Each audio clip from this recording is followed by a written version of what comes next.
सतनाम श्री वाहिगुरु साहिब जी। सोरठ महला पहला। जिनी सतगुर सेविया प्यारे, तिनके साथ तरे। तिना ठाक ना पाइया प्यारे,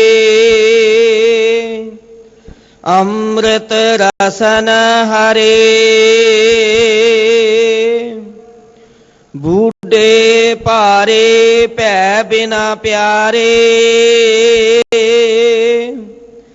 तारे नदर करे।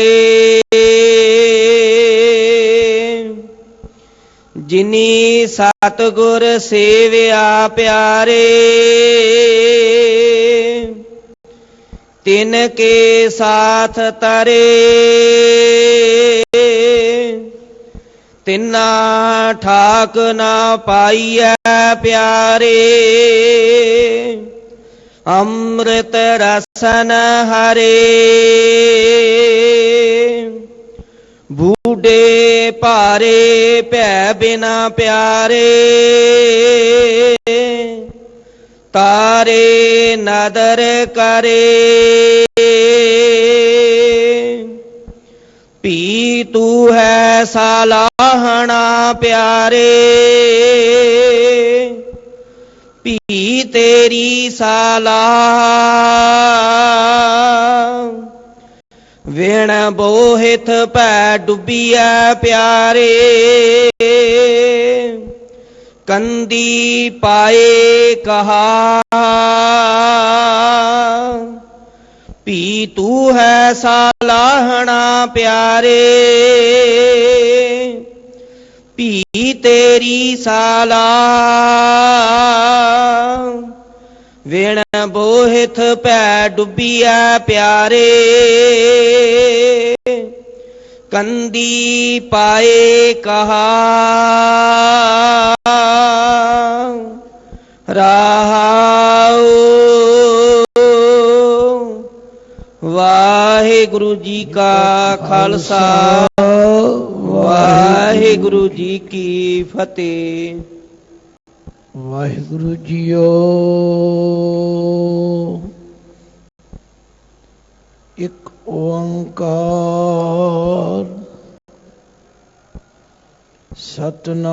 सतनाम करता पुरख निर्भव निर्वैर अकाल मूरत अजूनी सैभं गुर प्रसाद। तू ठाकुरो बैरागरो, मैं जेही घण चेरी राम। तू सागरो रत्नागरो, हाँ सार न जाना तेरी राम। सार न जाना तू वडदाना, कर मेहरमत साईं कृपा कीजै। सामत दीजै आठ पहर तुध ध्याई। गर्भ न कीजै रेण होवी जय, तां गत जियरे तेरी। सब ऊपर नानक का ठाकुर, मैं जेही घण चेरी राम। बेशुमार अथा अगणित अतुल्य, ज्यों बुलावो त्यों नानक दास बोले। जागदी जोत ज़ाहरा ज़हूर हाजरा हजूर सर्व कला भरपूर।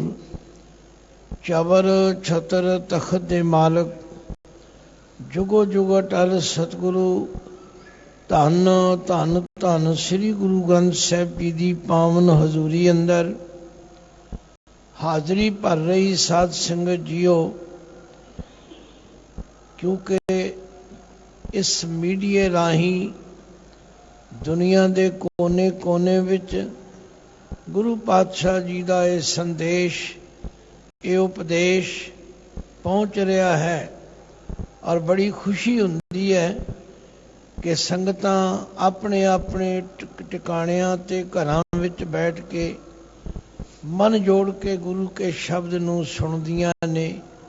ਇਸ ਲਈ ਭਾਈ ਸਾਰਿਆਂ ਨੂੰ ਫਤਿਹ ਬੁਲਾਈ ਪ੍ਰਵਾਨ ਹੋਵੇ, ਕੋਈ ਰਸਨਾ ਖਾਲੀ ਨਾ ਰਹੇ। ਵਾਹਿਗੁਰੂ ਜੀ ਕਾ ਖਾਲਸਾ, ਵਾਹਿਗੁਰੂ ਜੀ ਕੀ ਫਤਿਹ। ਆਪ ਜੀ ਨੇ ਸਿੰਘ ਸਾਹਿਬ ਪਾਸੋਂ ਅੱਜ ਦੇ ਪਾਵਨ ਸ਼ਬਦ ਦੇ ਪਾਠ ਸ਼ਰਵਣ ਕੀਤੇ ਹਨ। ਅਸੀਂ ਸ਼ਰਧਾ ਅਕੀਦਤ ਨਾਲ ਇਸ ਪਾਵਨ ਸ਼ਬਦ ਨੂੰ ਜੋ ਅੰਮ੍ਰਿਤ ਵੇਲੇ ਸੱਚਖੰਡ ਸ੍ਰੀ ਹਰਿਮੰਦਰ ਸਾਹਿਬ ਤੋਂ ਬਖਸ਼ਿਸ਼ ਹੁੰਦਾ ਹੈ, ਹੁਕਮ ਕਹਿੰਦੇ ਹਾਂ, ਹੁਕਮਨਾਮਾ ਕਹਿੰਦੇ ਹਾਂ, ਸ਼੍ਰੀ ਮੁਖ ਵਾਕ ਵੀ ਕਿਹਾ ਜਾਂਦਾ। ਗੱਲ ਤਾਂ ਹੈ ਕਿ ਗੁਰੂ ਦੇ ਮੁਖ ਤੋਂ ਉਚਰੇ ਹੋਏ ਬਚਨਾਂ ਨੂੰ ਸਿੱਖ ਆਪਣੇ ਲਈ ਹੁਕਮ ਸਮਝ, ਉਹਨੂੰ ਹੁਕਮ ਕਹੋ, ਹੁਕਮਨਾਮਾ ਕਹੋ, ਸ੍ਰੀ ਮੁਖ ਵਾਕ ਕਹੋ, ਇਹ ਸਭ ਅਦਬ ਦੀ ਗੱਲ ਹੈ। ਜਿਤਨਾ ਵੱਧ ਤੋਂ ਵੱਧ ਕਿਸੇ ਦੇ ਅੰਦਰ ਪਿਆਰ ਤੇ ਸਤਿਕਾਰ ਹੋਵੇਗਾ, ਉਨੇ ਹੀ ਉਹੋ ਜਿਹੇ ਭਿੱਜੇ ਹੋਏ ਮਨ ਨਾਲ ਸ਼ਬਦ ਵਰਤੇਗਾ। ਤੋ ਆਓ, ਜਿਤਨੇ ਵਡਭਾਗੀ ਮਾਈ ਭਾਈ ਸ਼੍ਰੀ ਗੁਰੂ ਗ੍ਰੰਥ ਸਾਹਿਬ ਜੀ ਦੀ ਪਾਵਨ ਹਜ਼ੂਰੀ ਅੰਦਰ ਉਹਨਾਂ ਵੱਲੋਂ ਬਖਸ਼ੇ ਹੋਏ ਹੁਕਮ ਦੀ ਵਿਚਾਰ ਸੁਣਨ ਲਈ ਇਕੱਤਰਿਤ ਹੋਏ ਹਾਂ, ਇਕਾਗਰ ਚਿਤ ਹੋ ਜਾਈਏ। ਮੈਂ ਹਮੇਸ਼ਾ ਬੇਨਤੀ ਕਰਦਾ ਕਿ ਗੁਰੂ ਘਰ ਦੇ ਅੰਦਰ ਸ਼ਬਦ ਗੁਰੂ ਹੈ, ਸੁਰਤ ਚੇਲਾ ਹੈ। ਨਾ ਸਰੀਰ ਗੁਰੂ ਹੈ, ਨਾ ਸਰੀਰ ਚੇਲਾ ਹੈ। ਇਸੇ ਲਈ ਗੁਰ ਮੂਰਤ ਗੁਰ ਸ਼ਬਦ ਹੈ ਕਿ ਪਰ ਅਸੀਂ ਆਪਣੀ ਅਗਿਆਨਤਾ ਕਰਕੇ ਸ਼ਬਦ ਵੱਲ ਤੇ ਧਿਆਨ ਘੱਟ ਦਿੰਦੇ ਹਾਂ ਤੇ ਮੂਰਤੀਆਂ ਵੱਲ ਧਿਆਨ ਜ਼ਿਆਦਾ ਦਿੰਦੇ ਹਾਂ। ਕਈ ਵਾਰੀ ਤਾਂ ਦੇਖਿਆ ਕਿ ਅਣਜਾਣ ਪੁਣੇ ਦੇ ਕਾਰਨ ਗੁਰੂ ਘਰਾਂ ਦੇ ਅੰਦਰ ਵੀ ਗੁਰੂ ਗ੍ਰੰਥ ਸਾਹਿਬ ਦੀ ਹਜ਼ੂਰੀ ਵਿੱਚ ਮੂਰਤੀਆਂ ਰੱਖੀਆਂ ਜਾਂਦੀਆਂ ਹਨ ਤੇ ਕਈ ਭੋਲੀਆਂ ਭਾਲੀਆਂ ਮਾਈਆਂ ਸੰਗਤਾਂ ਉਹਨਾਂ ਮੂਰਤੀਆਂ ਅੱਗੇ ਧੂਪ ਦਿਖਾਉਂਦਿਆਂ ਵੀ ਦੇਖੀਆਂ ਹਨ। ਉਹਨਾਂ ਮੂਰਤੀਆਂ ਨੂੰ ਐਉਂ ਮੱਥਾ ਹੱਥ ਲਾ ਕੇ ਮੱਥੇ ਤੇ ਲਾਉਂਦਿਆਂ ਵੀ ਦੇਖੀਆਂ। ਇਹ ਹੈ ਸਾਰੀ ਅਗਿਆਨਤਾ, ਕਿਉਂਕਿ ਜਦੋਂ ਗੁਰਬਾਣੀ ਨੂੰ ਪੜਾਂਗੇ ਫਿਰ ਪਤਾ ਲੱਗੇਗਾ ਕਿ ਸਾਡਾ ਗੁਰੂ ਗੁਰਬਾਣੀ ਹੈ। ਬਾਰ-ਬਾਰ ਬਾਣੀ ਵਿੱਚ ਲਿਖਿਆ ਹੈ, ਬਾਣੀ ਬਿਰਲੋ ਵਿਚਾਰਸੀ ਜੇ ਕੋ ਗੁਰਮੁਖ ਹੋਏ। ਇਹ ਬਾਣੀ ਮਹਾਂਪੁਰਖ ਕੀ ਨਿਜ ਘਰ ਵਾਸਾ ਹੋਏ। ਔਰ ਸਤਿਗੁਰੂ ਦੇ ਦਰਸ਼ਨ ਕੀ ਹਨ? ਸਤਿਗੁਰੂ ਦੇ ਸ਼ਬਦ ਦੀ ਵਿਚਾਰ ਕਰਨੀ। ਵਿਚਾਰ ਕਰਨ ਦੇ ਨਾਲ ਕੀ ਹੁੰਦਾ ਹੈ? ਸਾਨੂੰ ਅਗਵਾਈ ਪ੍ਰਾਪਤ ਹੁੰਦੀ ਹੈ। ਮੈਨੂੰ ਤੇ ਸੁਭਾਵ ਹੈ ਕਿ ਸਰਲ ਸ਼ਬਦਾਂ ਵਿੱਚ ਗੱਲ ਕਰੋ ਤੇ ਛੇਤੀ ਸਮਝ ਆਉਂਦੀ। ਕਿਸੇ ਮਾਤਾ ਭੈਣ ਨੂੰ ਪੁੱਛ ਲਓ, ਤੁਸੀਂ ਕਿਉਂ ਰਿੜਕ ਰਹੇ ਹੋ, ਇੰਨੀ ਖੇਚਲ ਕਿਉਂ ਕਰ ਰਹੇ ਹੋ, ਤਾਂ ਉਹਨਾਂ ਦਾ ਜਵਾਬ ਹੁੰਦਾ ਹੈ ਕਿ ਅਸੀਂ ਇਸ ਲਈ ਰਿੜਕ ਰਹੇ ਹਾਂ ਕਿ ਇਸ ਦੁੱਧ ਵਿੱਚੋਂ ਮੱਖਣ ਨਿਕਲੇਗਾ, ਮੱਖਣ ਦਾ ਘਿਓ ਬਣੇਗਾ। ਉਹ ਘਿਓ ਮੱਖਣ ਸਾਡੇ ਘਰ ਦੇ ਕਮਾਊ ਬੰਦੇ ਖਾਣਗੇ, ਉਹਨਾਂ ਦੀ ਸਰੀਰਕ ਖੀਨਤਾ ਕਮਜ਼ੋਰੀ ਦੂਰ ਹੋਵੇਗੀ, ਉਹ ਬਲ ਵਾਲੇ ਹੋਣਗੇ, ਜ਼ਿਆਦਾ ਮਿਹਨਤ ਕਰਨਗੇ, ਜ਼ਿਆਦਾ ਕਮਾਈ ਕਰਨਗੇ। ਇਸੇ ਲਈ ਭਾਈ ਗੁਰੂ ਕੇ ਸਿੱਖ ਨੇ ਗੁਰੂ ਸ਼ਬਦ ਦੀ ਵਿਚਾਰ ਕਰਨੀ ਹੈ। ਸ਼ਬਦ ਦੀ ਵਿਚਾਰ ਕਰਨ ਨਾਲ ਗਿਆਨ ਮਿਲੇਗਾ ਤੇ ਗਿਆਨ ਜਿਸ ਨੂੰ ਮਿਲੇਗਾ ਉਸ ਦਾ ਅਗਿਆਨ ਦੂਰ ਹੋ ਜਾਏਗਾ। ਅਗਿਆਨ ਕੀ ਹੈ? ਅੰਧੇਰਾ ਹੈ। ਅੰਧੇਰੇ ਵਿੱਚ ਭਟਕਣਾ ਨੇ, ਠੋਕਰਾਂ ਨੇ, ਪਤਾ ਨਹੀਂ ਲੱਗਦਾ ਕਿੱਧਰ ਜਾਣਾ ਕਿੱਧਰ ਨਹੀਂ ਜਾਣਾ। ਇਸ ਲਈ ਗੁਰਬਾਣੀ ਗੁਰੂ ਜੀ ਦਾ ਪਾਵਨ ਫਰਮਾਨ ਹੈ, ਦੀਵਾ ਬਲੇ अंधेरा जाए। ये गल तुसी सारे जानते हो, रोज अंधेरा पैंदा है, रात हुंदी है, फिर दीवा बालिया जाता है। ये वखरी गल है कि कदे असी मिट्टी के दीवे बालते सां, कदे मिट्टी के तेल के दीवे बालते सां, ते हुण बई लाइट जगाई जाती है। गल तां इक्को ही है, गल प्रकाश की हो रही है।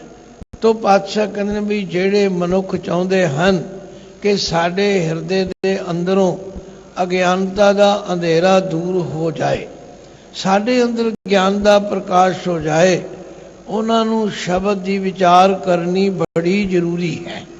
शब्द की विचार करने नाल सानू ज्ञान मिलेगा और अज्ञान का नाश हो जाएगा। एक बारी सारे मन जोड़ो ते रसना की पवित्रता लई गुरु अमरदास जी के बचन याद कर लो। सतगुर नो सबको वेखदा, सतगुर नो सबको वेखदा,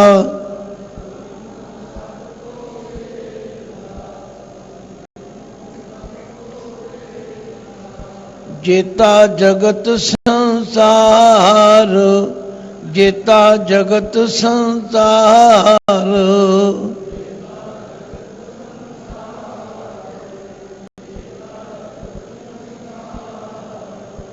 डिठै मुकत न होवई, डिठै मुकत न होवई।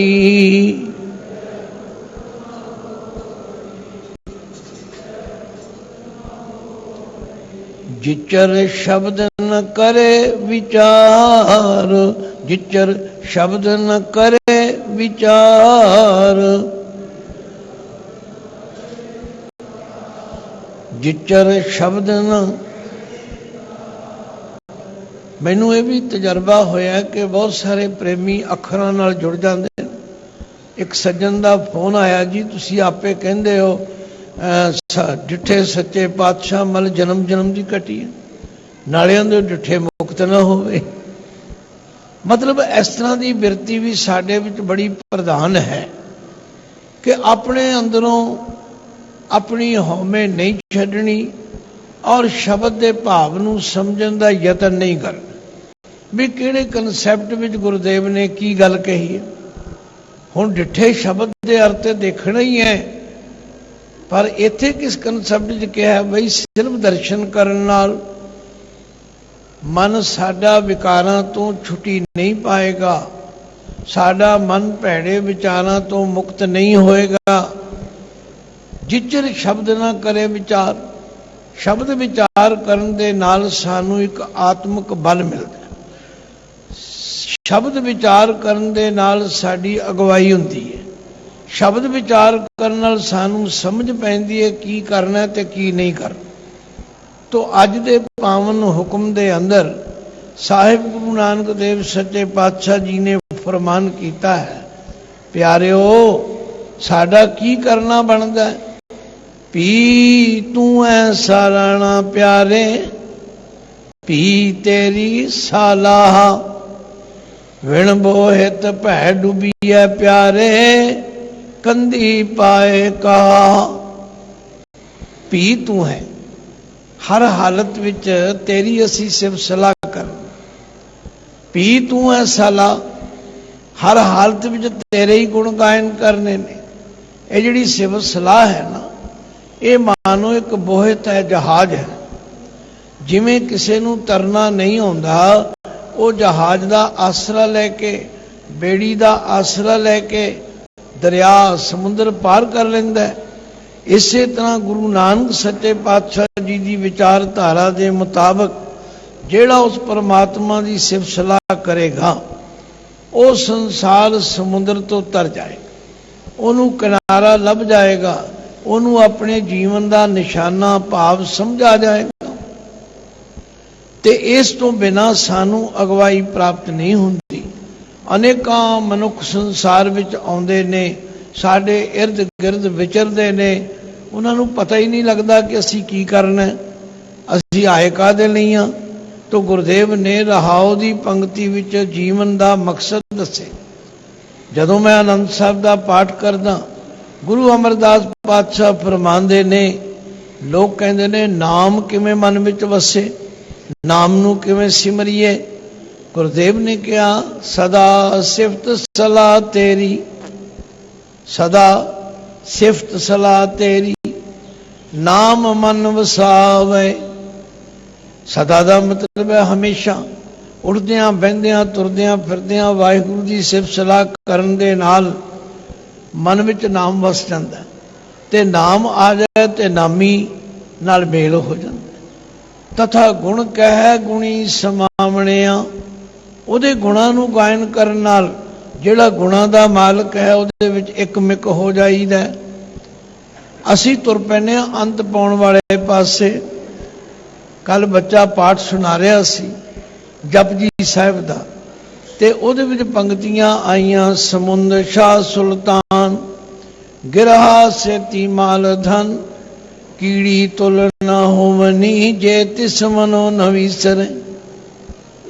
ਆਖਿਆ ਕਿਸੇ ਬੰਦੇ ਕੋਲ ਇਤਨੀ ਸਮਰੱਥਾ ਹੋਵੇ ਕਿ 7 ਸਮੁੰਦਰਾਂ ਦਾ ਪਾਤਸ਼ਾਹ ਬਣ ਜਾਏ, ਹੁਕਮ ਹਾਸਲ ਹੋਵੇ, ਉਹਦੇ ਕੋਲ ਪਹਾੜਾਂ ਜਿੰਨੀ ਦੌਲਤ ਹੋ ਜਾਏ, ਪਰ ਉਹ ਇੰਨੀ ਵੱਡੀ ਸਮਰੱਥਾ ਦਾ ਮਾਲਕ ਉਸ ਕੀੜੀ ਦੇ ਤੁਲ ਵੀ ਨਹੀਂ, ਜਿਸ ਕੀੜੀ ਦੇ ਮਨੋਂ ਪਰਮਾਤਮਾ ਨਹੀਂ ਭੁੱਲਦਾ। ਲਓ, ਗੁਰੂ ਜੀ ਨੇ ਸੌਖਾ ਤਰੀਕਾ ਦੱਸਿਆ ਬਈ ਜੇ ਤੁਸੀਂ ਸੰਸਾਰ ਸਮੁੰਦਰ ਤੋਂ ਪਾਰ ਉਤਰਨਾ ਤਾਂ ਉਸ ਵਾਹਿਗੁਰੂ ਦੇ ਨਾਮ ਰੂਪੀ ਜਹਾਜ਼ ਤੇ ਸਵਾਰ ਹੋਵੋ, ਪਾਵੋ ਦੇ ਨਾਲ ਆਪਣਾ ਸੰਬੰਧ ਜੋੜਨਾ ਕਰੋ। ਤੇ ਜਿਹੜੇ ਨਹੀਂ ਜੁੜਨਗੇ ਉਹ ਬਈ ਸੰਸਾਰ ਸਮੁੰਦਰ ਵਿੱਚ ਹੀ ਡੁਬਕੀਆਂ ਖਾਣਗੇ। ਭੀ ਤੂੰ ਐ ਸਾਲਾਹਣਾ ਪਿਆਰੇ, ਭੀ ਤੇਰੀ ਸਾਲਾ, ਵਿਣ ਬੋਹਿਤ ਭੈ ਡੁੱਬੀਐ ਪਿਆਰੇ, ਕੰਦੀ ਪਾਏ ਕਹਾ। ਕੰਦੀ ਦਾ ਮਤਲਬ ਹੈ ਕਿਨਾਰਾ। ਉਹਨਾਂ ਨੂੰ ਕਿਨਾਰਾ ਕਿੱਥੋਂ ਮਿਲੇਗਾ? ਜਿਹੜੇ ਬੋਹਿਤ ਤੇ ਨਹੀਂ ਬੈਠੇ, ਜਿਨ੍ਹਾਂ ਨੇ ਉਹ ਤਰੀਕਾ ਨਹੀਂ ਅਪਣਾਇਆ। ਇਹ ਹੈ ਸ਼ਬਦ ਦੀ ਰਹਾਉ ਦੀ ਪੰਕਤੀ। ਹਾਂਜੀ, ਸਤਨਾਮ ਸ੍ਰੀ ਵਾਹਿਗੁਰੂ ਸਾਹਿਬ ਜੀ। ਸੋਰਠ ਮਹੱਲਾ ਪਹਿਲਾ। ਜਿਨੀ ਸਤਿਗੁਰ ਸੇਵਿਆ ਪਿਆਰੇ, ਤਿਨ ਕੇ ਸਾਥ ਤਰੇ। ਕਿਉਂਕਿ ਸਿੰਘ ਸਾਹਿਬ ਦਾ ਅਭਿਆਸ ਬੜਾ ਹੈ। ਬਾਣੀ ਨੂੰ ਜਦੋਂ ਪਿਆਰ ਨਾਲ ਭਿੱਜ ਕੇ ਪੜ੍ਹਿਆ ਜਾਏ ਤੇ ਉਹਦੇ ਵਿਸਰਾਮ ਠੀਕ ਹੋ ਜਾਣ ਤੇ 75% ਅਰਥ ਆਪੇ ਹੀ ਸਮਝ ਆ ਜਾਣ। ਜਿਨੀ, ਇਹਨੂੰ ਜਿੰਨੀ ਨਹੀਂ ਕਹਿਣਾ। ਸ਼ਬਦ ਜਿੰਨੀ ਵੀ ਆਉਂਦਾ ਬਾਣੀ ਵਿੱਚ, ਉੱਥੇ ਜਿੰਨਾਂ ਦਾ ਮਤਲਬ ਜਿੰਨਾਂ ਤੋਂ ਹੈ, ਜਿਹੜੇ ਜੋ ਭੂਤ ਪ੍ਰੇਤ ਹੁੰਦੇ ਨੇ। ਇੱਥੇ ਜਿਨੀ, ਜਿਨੀ ਸਤਿਗੁਰ ਸੇਵਿਆ ਪਿਆਰੇ। ਹੁਣ ਸਤਿਗੁਰੂ ਦੀ ਸੇਵਾ ਕੀ ਹੈ? ਕੀ ਪੀੜੇ ਨੂੰ ਮੁੱਠੀਆਂ ਭਰਨੀਆਂ ਗੁਰੂ ਦੀ ਸੇਵਾ? ਕੀ ਥੜੇ ਨੂੰ ਆ ਕੇ ਮੱਥਾ ਟੇਕਣਾ ਜਾਂ ਮੁੱਠੀਆਂ ਭਰਨੀਆਂ ਸੇਵਾ? ਨਹੀਂ ਨਹੀਂ। ਜਿਨ੍ਹਾਂ ਨੇ ਸਤਿਗੁਰ ਸੇਵਿਆ, ਸਤਿਗੁਰੂ ਦੇ ਬਚਨ ਨੂੰ ਮੰਨਿਆ, ਸਤਿਗੁਰੂ ਦੇ ਦੱਸੇ ਰਾਹ ਤੇ ਤੁਰੇ, ਉਹ ਆਪ ਤਾਂ ਤਰਨਗੇ, ਪਰ ਤਿੰਨ ਕੇ ਸਾਥ ਤਰੇ। ਬਚਪਨ ਤੋਂ ਬਜ਼ੁਰਗਾਂ ਕੋਲੋਂ ਇਹ ਸੁਣਦੇ ਆਏ ਹਾਂ, ਜੈਸੀ ਸੰਗਤ वैसी रंगत। पिताजी क्या करते सन, भाई अगर बैठोगे आग के पास जाकर तो उठोगे एक दिन कपड़े जलाकर। बाणी गुरु जी कहते ने ऊतम संगत ऊतम होवे, गुण को धावे अवगुण धोवे। जिहड़ा चंगी संगत करेगा भाई उस ते चंगा रंग चढ़ेगा। ਇਹ ਗੱਲ ਤੁਸੀਂ ਵੀ ਸਾਰੇ ਜਾਣਦੇ ਹੋ। ਸੁਸਾਇਟੀ ਮੇਕ ਏ ਮੈਨ, ਬੰਦੇ ਦੇ ਜੀਵਨ ਦੀ ਉਸਾਰੀ ਸੰਗਤ ਵਿੱਚ ਹੁੰਦੀ ਹੈ। ਤਾਂ ਗੁਰੂ ਨਾਨਕ ਦੇਵ ਪਾਤਸ਼ਾਹ ਨੇ ਸਭ ਤੋਂ ਪਹਿਲਾ ਕਾਰਜ ਇਹ ਕੀਤਾ, ਉਹ ਜਿੱਥੇ ਗਏ ਉਹਨਾਂ ਨੇ ਸੰਗਤ ਕਾਇਮ ਕੀਤੀ। ਤੇ ਫਿਰ ਸੰਗਤ ਨਿਰੀ ਬੰਦਿਆਂ ਦੀ ਭੀੜ ਨੂੰ ਨਹੀਂ ਕਹਿੰਦੇ, ਉਹਦੀ ਬਾਕਾਇਦਾ ਇੱਕ ਵਿਆਖਿਆ ਕਰਕੇ ਸਮਝਾ ਦਿੱਤੀ ਸੰਗਤ ਕਿਸ ਨੂੰ ਕਹਿੰਦੇ ਹਨ। सत संगत कैसी जानिए, सत संगत कैसी जानिए।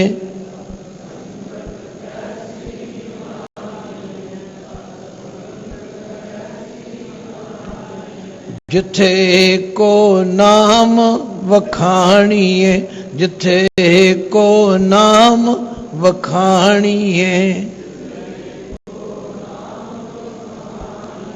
जिथे। ਇਹ ਗੁਰੂ ਪਾਤਸ਼ਾਹ ਨੇ ਸਾਨੂੰ ਇੱਕ ਕਸਵੱਟੀ ਦੇ ਦਿੱਤੀ ਹੈ। ਬੰਦਿਆਂ ਦੀ ਭੀੜ ਨੂੰ ਸੰਗਤ ਨਹੀਂ ਕਹਿੰਦੇ।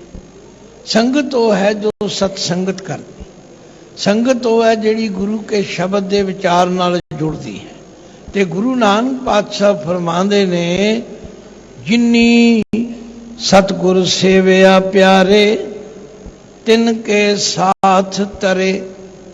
ਉਹਨਾਂ ਦੀ ਸੰਗਤ ਕਰਨ ਵਾਲੇ ਵੀ ਸੰਸਾਰ ਸਮੁੰਦਰ ਤੋਂ ਤਰ ਗਏ। ਤਿਨਾ ਠਾਕ ਨਾ ਪਾਈਐ ਪਿਆਰੇ, ਅੰਮ੍ਰਿਤ ਰਸਨ ਹਰੇ। ਦੇਖੋ ਸ਼ਬਦਾਵਲੀ ਉਹੀ ਵਰਤੀ ਹੈ ਜਿਹੜੀ ਆਪਾਂ ਆਪਣੀ ਗੱਲਬਾਤ ਵਿੱਚ ਆਮ ਵਰਤਦੇ ਹਾਂ। ਠਾਕ ਸ਼ਬਦ ਤੁਸੀਂ ਆਮ ਵਰਤਦੇ ਹੋ, ਫਲਾਣੇ ਨੂੰ ਠਾਕ ਦਿਓ, ਉਹਨੂੰ ਠਾਕ ਦਿੱਤਾ, ਉਹਨੂੰ ਰੋਕ ਦਿੱਤਾ, ਉਹਨੂੰ ਅੱਗੇ ਲੰਘਣ ਨਹੀਂ ਦਿੱਤਾ। ਆਖਿਆ ਤਿੰਨਾ ਠਾਕ ਨਾ ਪਾਈਏ ਪਿਆਰੇ, ਉਹਨਾਂ ਨੂੰ ਰਸਤੇ ਵਿੱਚ ਕੋਈ ਰੁਕਾਵਟ ਨਹੀਂ ਹੁੰਦੀ। ਹੁਣ ਇਹਨੂੰ ਧਿਆਨ ਨਾਲ ਸਮਝੋ। ਜਿਵੇਂ ਤੁਸੀਂ ਕਿਸੇ ਸਮਾਗਮ ਵਿੱਚ ਸ਼ਾਮਲ ਹੋਣਾ, ਤੁਹਾਡੇ ਕੋਲ ਸਮਾਗਮ ਵਿੱਚ ਸ਼ਾਮਲ ਹੋਣ ਦਾ ਪਾਸ ਹੈਗਾ, ਤੇ ਪਾਸ ਦੇਖਦਿਆਂ ਸਾਰ ਅਗਲਾ ਆਂਦਾ ਜੀ ਲੰਘ ਜਾਓ। ਜਿਹਦੇ ਕੋਲ ਪਾਸ ਨਾ ਹੋਵੇ ਉਹਨੂੰ ਕਹਿੰਦਾ ਰੁਕ ਜਾਓ। ਸੱਚਮੁੱਚ ਇਸੇ ਤਰ੍ਹਾਂ ਗੁਰੂ ਦੀ ਸੰਗਤ ਅਤੇ ਨਾਮ ਦਾ ਜਪਣਾ ਇੱਕ ਐਸਾ ਪਾਸ ਹੈ, ਇਹ ਐਸਾ ਪਰਵਾਨਾ ਹੈ, ਇਹ ਐਸੀ ਮੋਹਰ ਲੱਗਿਆ ਕਾਗਜ਼ ਹੈ ਜਿਹਨੂੰ ਵੇਖਦਿਆਂ ਸਾਰ ਕੋਈ ਰੋਕ ਟੋਕ ਨਹੀਂ ਹੁੰਦੀ। ਬਾਣੀ 'ਚ ਬੜੇ ਪ੍ਰਮਾਣ ਨੇ। ਆਖਿਆ ਜਿਨ੍ਹਾਂ ਨੇ ਪਰਮੇਸ਼ਵਰ ਦਾ ਨਾਮ ਜਪਿਆ ਉਹਨਾਂ ਨੂੰ ਵਾਹਿਗੁਰੂ ਦੀ ਦਰਗਾਹ ਵਿੱਚ ਕੋਈ ਓਏ ਓਏ ਨਹੀਂ ਕਹਿੰਦਾ। ਉਹ ਤਾਂ ਦਰਗਾਹ ਜਾ ਕੇ ਸਤਿਕਾਰ ਪ੍ਰਾਪਤ ਕਰਦੇ ਨੇ। ਰੋਜ਼ ਤੁਸੀਂ ਜਪਜੀ ਸਾਹਿਬ ਪੜ੍ਹਦੇ ਹੋ, ਪੰਜ ਪਰਵਾਨ, ਪੰਜ ਪ੍ਰਧਾਨ, ਪੰਚੇ ਪਾਵੇਂ ਦਰਗਾਹ ਮਾਨ, ਪੰਚੇ ਸੋਹੈ ਦਰ ਰਾਜਾਨ, ਪੰਚਾਂ ਕਾ ਗੁਰ ਏਕ ਧਿਆਨ। ਦੇਖੋ ਗੱਲ ਬੜੀ ਸਪਸ਼ਟ ਹੈ। ਪੰਜ ਬਣਨ ਵਾਸਤੇ ਹੁਕਮ ਮੰਨਣਾ, ਪੰਜ ਬਣਨ ਵਾਸਤੇ ਪਰਮੇਸ਼ਵਰ ਦਾ ਨਾਮ ਸੁਣਨਾ, ਪੰਜ ਬਣਨ ਵਾਸਤੇ ਪਰਮੇਸ਼ਵਰ ਦੇ ਨਾਮ ਨੂੰ ਮੰਨਣਾ। ਇਹ ਜਪਜੀ ਸਾਹਿਬ ਦੀਆਂ ਪਹਿਲੀਆਂ ਪੌੜੀਆਂ ਤੁਹਾਨੂੰ ਸਭ ਯਾਦ ਨੇ। तो गुरु नानक पातशाह कहते भाई तिन्ना ਠਾਕ ਨਾ ਪਾਈਐ ਪਿਆਰੇ। ਉਹਨਾਂ ਨੂੰ ਕਿਸੇ ਤਰ੍ਹਾਂ ਦੀ ਰੋਕ ਨਹੀਂ ਹੁੰਦੀ ਹੈ ਭਾਈ ਜਿਨ੍ਹਾਂ ਨੇ ਪਰਮੇਸ਼ਵਰ ਦਾ ਨਾਮ ਜਪਿਆ। ਉਹਨਾਂ ਦੀ ਪਛਾਣ ਕੀ ਹੈ? ਅੰਮ੍ਰਿਤ ਰਸਨ ਹਰੇ। ਜਿਨ੍ਹਾਂ ਦੀ ਰਸਨਾ ਦੇ ਉੱਤੇ ਪ੍ਰਮਾਤਮਾ ਦਾ ਨਾਮ ਰੂਪੀ ਅੰਮ੍ਰਿਤ ਹੈ, ਉਹਨਾਂ ਦੀ ਗੱਲ ਤੇ ਕੋਈ ਮੋੜ ਹੀ ਨਹੀਂ ਸਕਦਾ। ਉਹਨਾਂ ਨੂੰ ਤੇ ਵੇਖਦਿਆਂ ਸਾਰ ਬੜੇ ਬੜੇ ਜਿਹੜੇ ਆਪਣੇ ਆਪ ਨੂੰ ਕਹਿੰਦੇ ਘੁੰਮਦੇ ਨੇ ਉਹ ਵੀ ਹੱਥ ਜੋੜ ਲੈਂਦੇ। ਇਸੇ ਲਈ ਪਾਤਸ਼ਾਹ ਨੇ ਕਿਹਾ ਜਿਸ ਨਾਮ ਹਿਰਦੈ ਸੋਈ ਵੱਡ ਰਾਜਾ। ਉਹ ਵੱਡਾ ਰਾਜਾ ਹੈ। ਉਹਦੇ ਅੱਗੇ ਤੇ ਬੜੇ ਬੜੇ ਅਮੀਰ ਜਿਹੜੇ ਨੇ ਉਹ ਵੀ ਆ ਕੇ ਝੁਕਦੇ ਹਨ। ਗੁਰੂ ਘਰ ਦਾ ਇਤਿਹਾਸ ਪੜ੍ਹ ਕੇ ਦੇਖੋ। ਮੈਂ ਇੱਕ ਦਿਨ ਬਾਬਾ ਸ਼ਾਮ ਸਿੰਘ ਜੀ ਦਾ ਜੀਵਨ ਪੜ੍ਹ ਰਿਹਾ ਸੀ। ਉਹਨਾਂ ਦੇ ਅਸਥਾਨ ਤੇ ਇੱਕ ਪੈਪਸੂ ਸਰਕਾਰ ਦੇ ਮਹਾਮੰਤਰੀ ਸਨ, ਸ਼ਾਇਦ ਮੈਂ ਨਾਮ ਭੁੱਲ ਨਾ ਜਾਵਾਂ, ਹਰਚੰਦ ਸਿੰਘ ਜੀ ਐਸਾ ਨਾਮ ਸੀ। ਉਹ ਉੱਥੇ ਗਏ ਤੇ ਆਪਣੀ ਸ਼ਾਹੀ ਪੁਸ਼ਾਕ ਲਾ ਕੇ ਟੰਗ ਦਿੱਤੀ ਤੇ ਜਿੱਥੇ ਸੰਗਤ ਦੇ ਝੂਠੇ ਬਰਤਨ ਪਏ ਹੁੰਦੇ ਨੇ ਉੱਥੇ ਮਾਂਜਣ ਲੱਗ ਪਏ। ਤੇ ਉਹਨਾਂ ਦੇ ਸਾਥੀ ਅਹਿਲਕਾਰ ਕਹਿਣ ਲੱਗੇ ਸਰ ਸਾਹਿਬ ਇਹ ਸੇਵਾ ਅਸੀਂ ਕਰਦੇ ਹਾਂ। ਉਹ ਆਖਣਗੇ ਭਾਈ ਮੈਲ ਮੈਨੂੰ ਲੱਗੀ ਹੈ ਤੇ ਸੇਵਾ ਤੁਸੀਂ ਕਰੋਗੇ। ਇਹ ਗੁਰੂ ਘਰ ਵਿੱਚ ਤਰੀਕਾ ਹੈ ਉਸ ਹਉਮੈ ਦੀ ਮੈਲ ਨੂੰ ਖਤਮ ਕਰਨ ਵਾਸਤੇ। ਤਾਂ ਗੁਰਦੇਵ ਕਹਿੰਦੇ ਨੇ ਜਿਨ੍ਹਾਂ ਨੇ ਸਤਿਗੁਰੂ ਦੀ ਸੰਗਤ ਕੀਤੀ, ਜਿਨ੍ਹਾਂ ਨੇ ਪਰਮੇਸ਼ਵਰ ਦਾ ਨਾਮ ਜਪਿਆ, ਉਹਨਾਂ ਨੂੰ ਕਿਸੇ ਤਰ੍ਹਾਂ ਦੀ ਕੋਈ ਠਾਕ ਰੁਕਾਵਟ ਨਹੀਂ ਹੁੰਦੀ। ਬੂਢੇ ਭਾਰੇ ਭੈ ਬਿਨਾ ਪਿਆਰੇ, ਤਾਰੇ ਨਦਰ ਕਰੇ। ਬੜਾ ਸਪਸ਼ਟ ਉਪਦੇਸ਼ ਹੈ। ਬੂਢੇ ਭਾਰੇ ਭੈ ਬਿਨਾ। हे ਪਿਆਰੇ, ਜਿਨ੍ਹਾਂ ਨੇ ਆਪਣੇ ਮਨੋਂ ਗੁਰੂ ਦਾ ਪਰਮੇਸ਼ਵਰ ਦਾ ਭੈ ਦੂਰ ਕਰ ਦਿੱਤਾ, ਕਈ ਬੰਦੇ ਮਿਲਦੇ ਨੇ, ਸਾਨੂੰ ਨਹੀਂ ਜੀ ਕਿਸੇ ਦਾ ਡਰ ਹੈਗਾ, ਅਸੀਂ ਨਹੀਂ ਕਿਸੇ ਤੋਂ ਡਰਦੇ। ਪੜ੍ਹੋ ਕਦੇ ਬਾਣੀ, ਪਾਤਸ਼ਾਹ ਕਹਿੰਦੇ ਨੇ ਜਿਨਾ ਭਉ ਤਿਨ ਨਾਹੇ ਭਉ, ਮੁੱਚ ਭਉ ਨਿਭਵਿਆ। ਹੁਣ ਇੱਕੋ ਹੀ ਪੰਕਤੀ ਦੇ ਅਰਥ ਸਮਝ ਆ ਜਾਣ ਤੇ ਜੀਵਨ ਬਦਲ ਜਾਏ। ਆਖਿਆ ਜਿਨ੍ਹਾਂ ਦੇ ਅੰਦਰ ਪਰਮੇਸ਼ਵਰ ਦਾ, ਗੁਰੂ ਦਾ ਡਰ ਹੈ, ਤਿਨ ਨਾਹੇ ਭਉ, ਉਹਨਾਂ ਨੂੰ ਸੰਸਾਰ ਦਾ ਕੋਈ ਡਰ ਨਹੀਂ।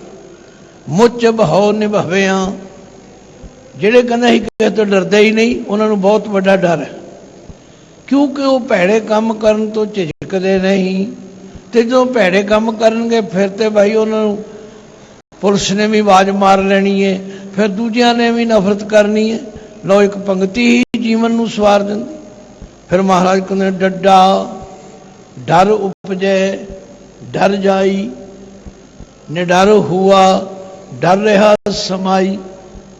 ਡੱਡੇ ਅੱਖਰ ਦੁਆਰਾ ਮਹਾਰਾਜ ਸਿੱਖਿਆ ਦਿੰਦੇ ਨੇ, ਜਿਨ੍ਹਾਂ ਦੇ ਅੰਦਰ ਪਰਮੇਸ਼ਵਰ ਦਾ, ਗੁਰੂ ਦਾ ਡਰ ਪੈਦਾ ਹੋ ਗਿਆ, ਉਹਨਾਂ ਦਾ ਸੰਸਾਰ ਦਾ ਡਰ ਦੂਰ ਹੋ ਗਿਆ। ਤੇ ਜਿਹੜੇ ਕਹਿੰਦੇ ਅਸੀਂ ਕਿਸੇ ਤੋਂ ਡਰਦੇ ਨਹੀਂ, ਉਹਨਾਂ ਨੂੰ ਹਰ ਵੇਲੇ ਡਰ ਚੰਬੜਿਆ ਰਹਿੰਦਾ। ਇਹ ਸਾਰਾ ਕੁਝ ਗੁਰੂ ਗ੍ਰੰਥ ਸਾਹਿਬ ਵਿੱਚੋਂ ਮਿਲਿਆ। ਮੈਂ ਕੋਈ ਬਾਹਰਲੀ ਕਿਤਾਬ ਕਤੂਬ ਨਹੀਂ ਪੜ੍ਹਦਾ ਹੈਗਾ, ਤੁਹਾਨੂੰ ਮੈਂ ਦੱਸਦਾ। ਮੈਂ ਤਾਂ ਹਰ ਵੇਲੇ ਸ੍ਰੀ ਗੁਰੂ ਗ੍ਰੰਥ ਸਾਹਿਬ ਦੀ ਬਾਣੀ ਵਿੱਚੋਂ ਹੀ ਸੇਧ ਲੈਂਦਾ, ਔਰ ਉਹ ਸੇਧ ਐਸੀ ਅਕੱਟ ਹੈ, ਐਸੀ ਪੱਥਰ ਤੇ ਲੀਕ ਹੈ, ਉਹਨੂੰ ਕੋਈ ਦੁਨੀਆ ਦੀ ਤਾਕਤ ਚੈਲੰਜ ਹੀ ਨਹੀਂ ਕਰ ਸਕਦੀ। ਮਹਾਰਾਜ ਨੇ ਡੱਡਾ ਡਰ ਉਪਜੈ ਡਰ ਜਾਈ, ਨਿਡਰ ਹੁਆ ਡਰ ਰਿਹਾ ਸਮਾਈ। ਅਸੀਂ ਨਿਡਰ ਨਹੀਂ ਹੋਣਾ, ਅਸੀਂ ਗੁਰੂ ਦੇ ਡਰ ਵਿੱਚ ਰਹਿਣਾ, ਅਸੀਂ ਗੁਰੂ ਦੇ ਭੈ ਵਿੱਚ ਰਹਿਣਾ। ਜੇ ਪੰਜ ਪਿਆਰਿਆਂ ਨੇ ਸਾਨੂੰ ਜਿਨ੍ਹਾਂ ਕੰਮਾਂ ਤੋਂ ਰੋਕਿਆ, ਉਹਨਾਂ ਤੋਂ ਰੁਕਣਾ ਹੈ, ਤੇ ਜਿਹੜੇ ਕੰਮ ਕਰਨ ਲਈ ਕਿਹਾ ਉਹ ਕਰਨੇ ਹਨ। ਬਸ ਇਹ ਮਰਿਆਦਾ ਹੈ। ਤਾਂ ਗੁਰੂ ਨਾਨਕ ਪਾਤਸ਼ਾਹ ਕਹਿ ਰਹੇ ਨੇ, ਭਾਈ ਡੂਬੇ ਬੂਢੇ ਭਾਰੇ ਭੈ ਬਿਨਾ ਪਿਆਰੇ, ਤਾਰੇ ਨਦਰ ਕਰੇ। ਹੁਣ ਜਿਹੜੇ ਭੈ ਵਿੱਚ ਰਹਿਣਗੇ, ਉਹਨਾਂ ਉੱਤੇ ਮਾਲਕ ਦੀ ਕਿਰਪਾ ਦ੍ਰਿਸ਼ਟੀ